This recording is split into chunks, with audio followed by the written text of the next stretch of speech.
आइए दोस्तों नजर डालते हैं पूरी दुनिया में फैले इस वायरस पर अभी इस वक्त की क्या ताजा बिग ब्रेकिंग न्यूज अपडेट आ रही है। बड़ी खबर आप देख पा रहे। अच्छी बात है दोस्तों, देश भर में कोरोना की रफ्तार काफी कम हुई है। पिछले 24 घंटों में मात्र 447 नए केस ही देखे गए और 22 लोगों की जान जाने की खबर है। कहाँ कितने केस आए वो तो आपको बताएंगे, लेकिन अच्छी बात यह है दोस्तों की कई बार भारत में पिछले 24 घंटों में 1000 से भी ज्यादा केसेस देखे गए, लेकिन इस बार लास्ट 24 आवर्स के अंदर सिर्फ 447 नए केसेस देखे गए, यानी कि कोरोना की रफ्तार में कमी जरूर देखने को मिली है। जी हाँ, वहीं बात करें कि भारत में अभी तक इस बीमारी के संक्रमित लोगों की संख्या कुल कितनी हो चुकी है, तो आपको बता दें कि भारत में कोरोना वायरस संक्रमण की रफ्तार जहां पिछले 24 घंटों में कम देखने को मिली है, जो कि संकट की घड़ी में राहत की खबर है। पिछले 12 घंटों में और 24 घंटों के बीच में 447 केस देखे गए, 22 लोगों की जान जाने की खबर है। नए आंकड़ों के मुताबिक दोस्तों देश में कोरोना वायरस से संक्रमित लोगों की संख्या बढ़कर 12,380 हो गई है। वहीं इस खतरनाक कोविड-19 महामारी से लड़ने वालों का आंकड़ा 414 तक पहुंच गया है। स्वास्थ्य मंत्रालय द्वारा जारी ताजा आंकड़ों के मुताबिक कोरोना वायरस के कुल 12,380 मामले हो चुके हैं, जिनमें से 10,477 एक्टिव केस हैं, जबकि 1488 लोग पूरी तरह से ठीक हो चुके हैं, जिन्हें अस्पताल से छुट्टी दे दी गई है। चलिए साथ ही अगली बड़ी खबर आप देख पा रहे होंगे, लाइव अपडेट आ रहा दोस्तों।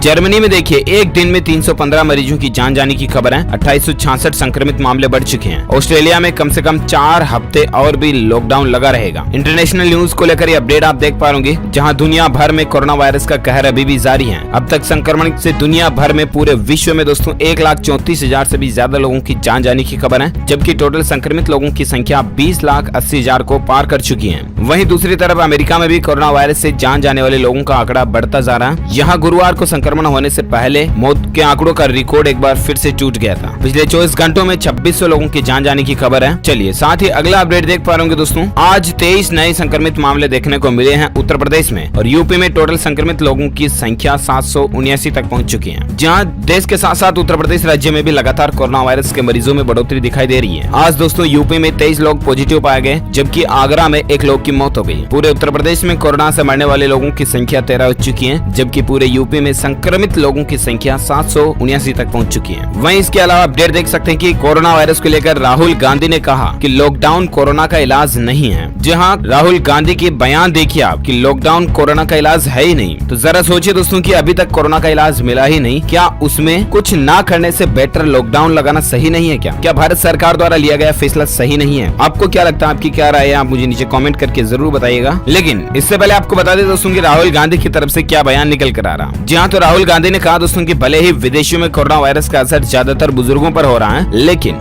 यही बात भारत के लिए नहीं कहे जा सकती है, क्योंकि राहुल गांधी ने कहा कि यहाँ बहुत सारे लोगों को शुगर और दूसरी बीमारियां हैं, इसलिए यहाँ बुजुर्गों के अलावा नौजवान और बच्चे भी इसके शिकार हो सकते हैं। ये बात तक तो ठीक है दोस्तों, लेकिन राहुल ने विश्वास जताते हुए कहा कि ये देश किसी भी बीमारी से बहुत बड़ा है और आज वायरस से लड़ने का टाइम है। राहुल गांधी ने कहा कि वो नरेंद्र मोदी सरकार के साथ तू में नहीं करना चाहते हैं। उन्होंने कहा कि ये समय सरकार और विपक्ष के बीच लड़ाई का नहीं, बल्कि ये कोरोना वायरस से लड़ने का समय है। जरा देखिए दोस्तों, संतों की तरह ज्ञान की बातें बताई है उन्होंने। और इसके बाद दोस्तों उन्होंने ये भी कहा कि उनका काम सरकार को सुझाव देना है, उनकी सुझाव को मानना या न मानना ये सरकार के हाथों में है। और उन्होंने सरकार के जरिए जारी किए गए आर्थिक पैकेज को बहुत थोड़ा बताते हुए और ज्यादा पैसे देने की भी बात कही। तो ये कुछ चर्चाएं चल रही है दोस्तों कोरोना वायरस को लेकर राजनीतिक दृष्टिकोण से। और साथ ही अगला अपडेट देख पा रहे, राजधानी दिल्ली में कोरोना कंट्रोल को लेकर एक बड़ा अपडेट है दोस्तों। पिछले 24 घंटों में सिर्फ 17 नए केसेस देखे गए, जबकि महाराष्ट्र में 3000 के पार पहुंच चुका आंकड़ा। जहां इस वक्त की ताजा बड़ी खबर आप देख पा रहे, जहां देश भर में इसके मामले बढ़ते जा रहे हैं। उसी बीच दोस्तों राजधानी दिल्ली एनसीआर में दिल्ली के मुख्यमंत्री अरविंद केजरीवाल जी की तरफ से कोरोना को कंट्रोल करने के लिए बहुत अच्छे प्रयास किए जा रहे हैं, और इसी की बदौलत राजधानी दिल्ली में कोरोना को एकदम से कंट्रोल कर पाने में सफलता भी हासिल हुई है। जी हाँ दोस्तों, जहां मैंने आपको बताया कि उत्तर प्रदेश के आगरा में आज एक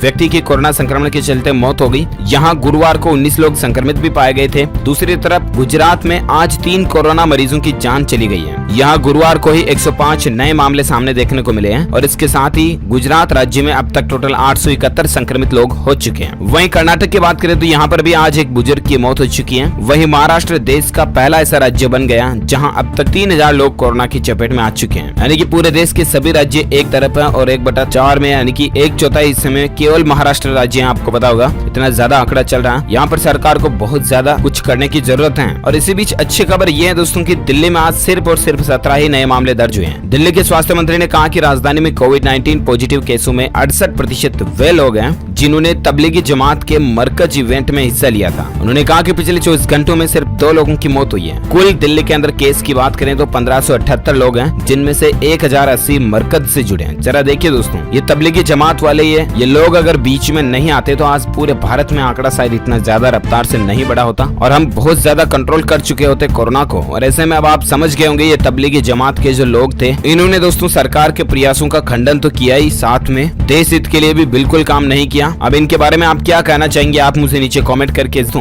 और फिलहाल अपन आगे बढ़ते हैं अगले अपडेट में। तो देख पा रहे कि कोरोना वायरस पर लॉकडाउन में कहां है आखिर बॉलीवुड के सुपरस्टार सलमान खान। उन्होंने कहा कि एंटी ह्यूमन। जी हां दोस्तों, बॉलीवुड स्टार सलमान खान ने कोरोना वायरस के खौफ के बीच लॉकडाउन का उल्लंघन कर दूसरे की जिंदगियों को खतरे में डालने वालों को कड़ी फटकार लगाई है। सलमान खान इन दिनों खुद अपनी मां सलमा खान और बहन अर्पिता और अलविरा और उनके बच्चों के साथ पनवेल स्थित फार्म हाउस में रह रहे हैं। महाराष्ट्र देश के सबसे ज्यादा कोरोना संक्रमित राज्यों में शामिल है। प्रधानमंत्री नरेंद्र मोदी ने देश भर में लॉकडाउन को 3 मई तक के लिए बढ़ा दिया, आपको पता होगा। और इससे में सलमान ने बताया दोस्तों कि उनका पूरा परिवार वहीं पनवेल में ही है और सभी के मन में कोरोना को लेकर डर भी बना हुआ।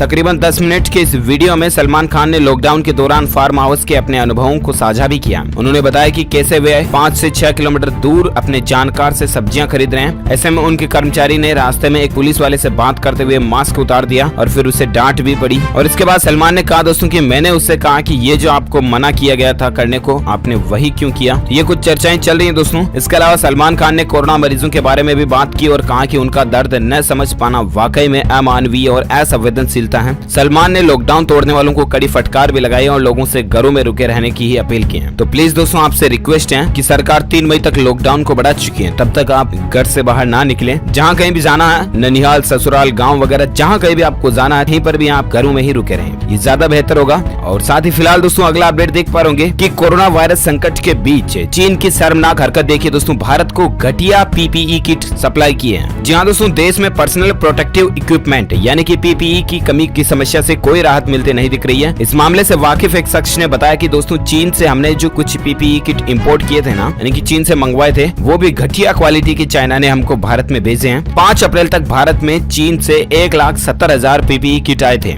इनमें से 50,000 क्वालिटी टेस्ट में फेल हो चुके हैं। अब जरा सोचिए, चीन भारत जैसे देश के साथ भी गद्दारी कर सकता है तो छोटे छोटे देशों के साथ क्या हालात होंगे, चीन के रिश्ते कैसे होंगे, आप अंदाजा लगा सकते हैं। इन उपकरणों की जांच defence research and development organisation यानी कि DRDO की ग्वालियर स्थित लेबोरेटरी में हुई थी। जिन किट्स को FDA CE से मान्यता नहीं मिली है, उन्हें भारत में क्वालिटी टेस्ट से भी गुजरना होता है। वहीं दोस्तों सिर्फ भारत में ही नहीं बल्कि एक रिसर्च में इस बात का भी खुलासा हुआ है कि पूरी दुनिया में चीन ने घटिया क्वालिटी के पीपीई किट भेजे हैं। जिस चीन से कोरोना वायरस दुनिया भर में फैला है, अब वही मेडिकल सप्लाई के नाम पर दुनिया के साथ मजाक करता दिख रहा है। यूरोपीय देशों समेत कई जगहों पर चीन ने इतने घटिया क्वालिटी के किट भेजे हैं जिन्हें पहना ही नहीं जा सकता। सोशल मीडिया पर ऐसे तमाम वीडियोस वायरल हो रहे हैं जिसमें चीन के भेजे पीपीई किट पहनते ही फटे जा रहे हैं। मास्क के नाम पर भी चीन ने शर्मनाक हरकतें की हैं। बीते दिनों उसने अपने सदाबहार दोस्त पाकिस्तान तक को अंडरवियर से बने मास्क भेज दिए थे। अब भारत के साथ भी उसने एक ऐसा ही भद्दा मजाक किया, घटिया क्वालिटी के पीपीई किट भेज करके। और दोस्तों कहीं ना कहीं देखा जाए तो चाइना को इसका खामियाजा जरूर भुगतना पड़ेगा। भारत सरकार की तैयारियां पूरी हो चुकी हैं इसको लेकर। चलिए दोस्तों नेक्स्ट अपडेट आ रहा है। 3 जोन में बांटे जाएंगे देश भर के जिले। कोरोना मरीजों की तलाश के लिए एक नया अभियान भी चलाया जाएगा। जहां स्वास्थ्य मंत्रालय की ओर से कोरोना संक्रमण को रोकने के लिए नई रणनीति बनाई जा रही है। और इसके तहत दोस्तों देश भर के जितने भी राज्य हैं, उन सब के जितने भी डिस्ट्रिक्ट हैं, जिले हैं, उनको 3 जोन में बांटा जाएगा। पहला जोन होगा हॉटस्पॉट जोन, जहां पर इसके कोरोना के सबसे ज्यादा मामले होंगे। उन जिलों को हॉटस्पॉट जोन में कन्वर्ट किया जाएगा और उसके बाद उन जिलों को चारों तरफ से सील कर दिया जाएगा। यानी कि हॉटस्पॉट जोन घोषित होने के बाद उस जिले में बाहर से ना कोई व्यक्ति आ सकता है, ना कोई जा सकता है। दूसरा कैटेगरी होगी दोस्तों नॉन हॉटस्पॉट जोन और तीसरी कैटेगरी होगी वह जिले जहां अब तक कोई भी केस नहीं आए, यानी कि ग्रीन जोन कह सकते हो आप उन्हें। तो इस तरह से 3 कैटेगरी में सरकार स्वास्थ्य मंत्रालय ये नई पहल और नया अभियान शुरू करने जा रहा है। इसके अलावा भी दोस्तों कुछ कोरोना मरीज ऐसे हैं जो हाल अभी तक भी संक्रमित होने के बावजूद अगर वो हमारे आंकड़ों में डेटा में शामिल नहीं हो पाए हैं, सरकार की पहुंच से दूर हैं, तो उनको ढूंढने के लिए भी सरकार एक नया पहल और नया अभियान शुरू करने जा रही है। कोरोना के बढ़ते संक्रमण को देखते हुए इस लॉकडाउन के दौरान स्वास्थ्य मंत्रालय ने सख्त गाइडलाइन भी जारी की है और अब पूरे देश के सभी जिलों को 3 जोन में इसी मकसद से बांटे जाने का फैसला किया गया है। अभी तक दोस्तों देश भर में 170 अंदर हॉटस्पॉट जिले हैं। इन जिलों में अब डोर टू डोर सर्वे भी किया जाएगा और इन जिलों में जो भी लोग किसी भी फ्लू या खांसी सर्दी से जुकाम से पीड़ित होंगे उन सभी का कोरोना टेस्ट भी किया जाएगा। चलिए साथ ही अगला अपडेट देख सकते हैं कि 3/4 झारखंड सुरक्षित है, 1/4 में कोरोना फैला हुआ है। जानिए कहां-कहां झारखंड राज्य में संक्रमण फैला हुआ है। जी हां, तो कोरोना वायरस महामारी की जद में झारखंड राज्य भी बुरी तरह से गिर गया। राज्य के 24 जिलों में से 6 जिले कोरोना संक्रमण की चपेट में आ चुके हैं। हालांकि राहत की बात यह है दोस्तों कि अभी झारखंड राज्य के 3/4 हिस्से में कुल 18 जिले कोरोना से महफूज हैं और लगभग सुरक्षित हैं। और इसके अलावा अपडेट ये देख सकते हैं दोस्तों कि इंदौर में आउट ऑफ कंट्रोल हो चुका कोरोना।